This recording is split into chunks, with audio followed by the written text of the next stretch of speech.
ఆకాశం దిగి వచ్చి మబ్బులతో వెయ్యాలి మన పందిరి.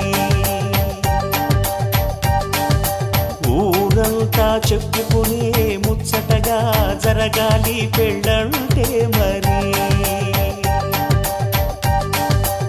చెరిసగమవమని మనసులు కలుపుతూ తెర తెరిచిన తరుణం.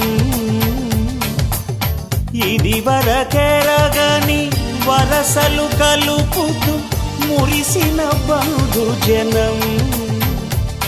మా ఇళ్ళలేత మా వెళ్ళ తోరణాలన్నీ పెళ్లి శుభలేఖలే. అక్షింతలేసి ఆశీర్వదించమను పిలుపులైన వీగాలులే. ఆకాశం దిగి వచ్చి మబ్బులతో వెయ్యాలి మన పందిరి.